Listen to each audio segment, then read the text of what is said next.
इथं खऱ्याच जमान नाही सर, खोट्यात चालू आहे बरं का. लोक सोशल मीडियावर व्हायरल होण्यासाठी आहे का गरिबी दाखवतेत.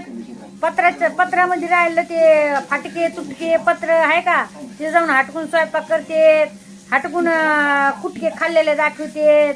बघा आम्ही कसे कुटके खायलोत, बघा आम्ही कशा वाळ्या भाकरी खायलोत, बघा आमच्या अंगावर कसे फाटके तुटके कपडे आहेत.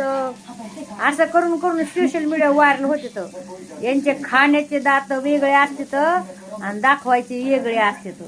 असं असतंय काही. पण हे जे लोक आहेत का निर्लज्ज, जे चांगले लोकांना हटकून विनाकारण कमेंट करतात, घाण शिवीगाळ करतात, यांना पण तीच लोक पाहिजे त्यांची चांगली ठोकून घ्यायला, मारून घ्यायला, आहे की नाही. अशा काही गोष्टी असतात. शेवटी कलियुग आहे ना हे, आहे की नाही. खऱ्या लोकांना इथे कोणी सपोर्ट नाहीत करणार, पण अशा लोकांना बरोबर सपोर्ट करणार. गरिबी दाखवून लोक किती लोकांना येड्यात गिनती काढतात. हा, इकडं तर मस्त पैकी मटण खातेत, मस्त बिल्डिंग मध्ये राहतेत, गाड्यामध्ये फिरतेत, मटण बिर्याणी चांगलं चांगलं खातेत.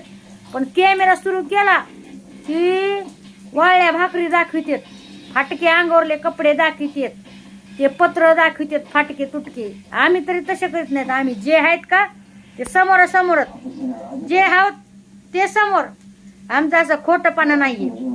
तरी पण लोक विनाकारण जळणारे लोक आहेत का, आम्हाला विनाकारण घाण घाण कमेंट टाकतात. पण शेवटी एकच सांगणार, काय कर्म, हे कर्म तुम्हाला भोगावं लागणार. जे मला घाण घाण कमेंट टाकतात का आम्हाला, तुम्हाला एकच सांगणार, हे कर्म तुम्हाला भोगावं लागणार. आणि आज तुम्ही आम्हाला शिव्या देताय ना घाण घाण, उद्या तुमच्या लेकरासोबत तेच होणार. तुमच्या लेकरा बाळासोबत, तुमच्या बायकासोबत तीच घटना घडणार. हे सांगून होते, ध्यानात ठेवा. तुमचे कर्म तुमच्या लेकरा बाळाला आणि तुमच्या घरच्याला भोगावे लागणार.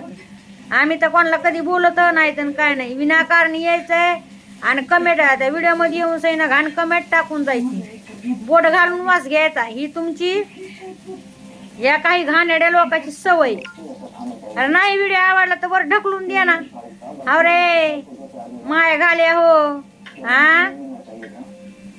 हावरे कुठाला कुठाला गुहामुताचं पाणी पिणार आहे हो. लोकाला दुसऱ्याला घाण घाण कमेंट टाकतात. लाज धरणं दर्शक तरी जनाच्या नाही तर मनाच्या हुंडगी आहे हो. जेव्हा तुम्ही घाण घाण आम्हाला कमेंट टाकतात, तुमच्या माय बहिणी कुठं जात्या ठोकून घ्यायला, ते पाहिलं का. अरे सडके बिंदायचे हो. आता कसं वाटतंय, गरगर वाटतंय का. आता कसं आहे माहितीये का, समोरासमोर कोणी यावा तो नाही, त्याच्या घंटीला नाही, त्याच्या घंटीला आणि किळाला असा झोका बांधला ना तर म्हणाव काय संगीताबाई. असं मागून तर राजाला पण कोणी शिव्या देत